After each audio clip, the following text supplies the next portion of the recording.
This truck right here is a truck that we've been working on.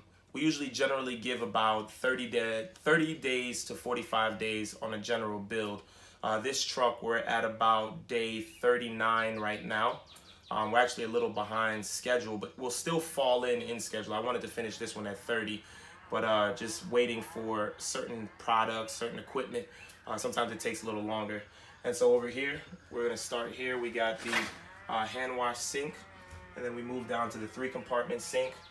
The way that we do it is we put the outlet for the water right here, so that way you can go ahead and switch it on, wash your dishes or the hand wash, so it's close enough for both things.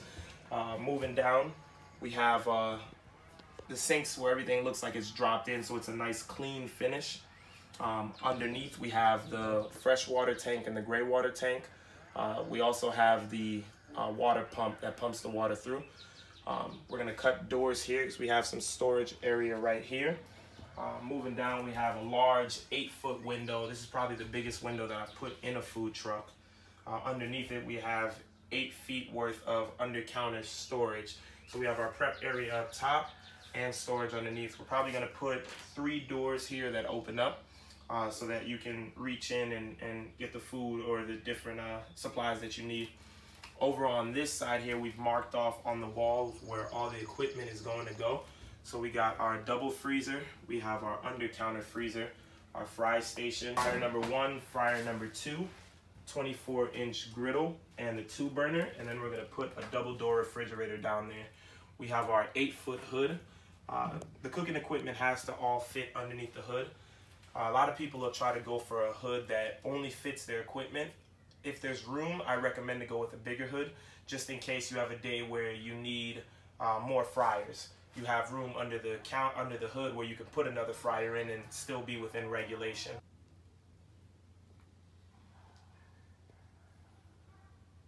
So when purchasing food trucks or the trucks used to build food trucks, we look for a bunch of different things just based off of the client's need. In this specific instance, the truck that we found had 2 AC units already on it.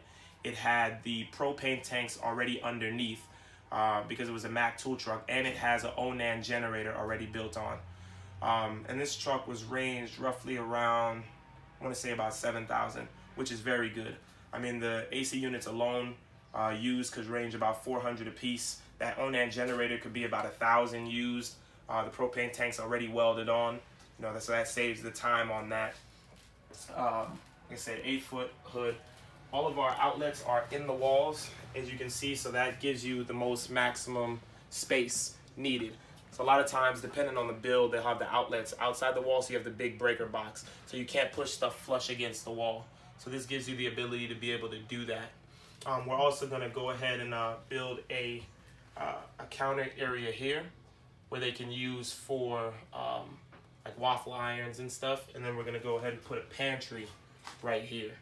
And so the pantry will give them more space. I mean, this truck already, this is probably one of the largest trucks. It's a 20-foot box. Usually we build 16 and 18, so having this project was very fun because it gives us a lot of space. We can put a lot of equipment in here, and it really gives us a chance to show off the building skills. All of the metal in here is hand built or bent so that everything fits flush. You can see here, this is what we built up. These sinks were regular sinks that we made it appear as if they dropped in to give it a cleaner finish. All the cabinets are going to be in straight lines, which makes it easier to clean. So we're going to block off the floors to where we have a straight walkway.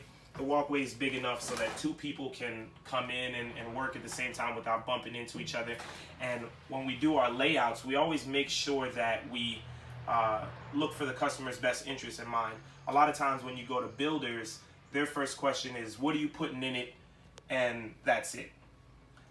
So because we've worked on food trucks before and building, what we do is we ask them, okay, what are you serving? How much people do you want to have in the food truck? How do you plan on operating to make sure that it's efficient as well as to be able to meet their needs? So that way, you know, if you got a heavy flow, we use a double window so you can open up both sides. You can split the line. Cooking equipment's going to be right over here. This person doesn't need to get in the way of the person who's going to be making the food. which is not going to get in the way of the person who's going to be taking the orders. And then, but it's close enough so that the person who's taking the orders, once he's slow, he can turn around and help out with making the stuff. Then we take it on down. So what we like to do, depending on the client, they like to keep a little bit of the truck and what it was originally built for. This was originally a Mack tool truck. This is an 84. I choose to go with the older trucks because they're a lot easier to work on. So they save you a lot of money in the long run. Your major component is your engine and your transmission. If anything goes wrong, it's about $1,500 to fix any one of those, to rebuild them. Or for about $2,500, you can get them brand new.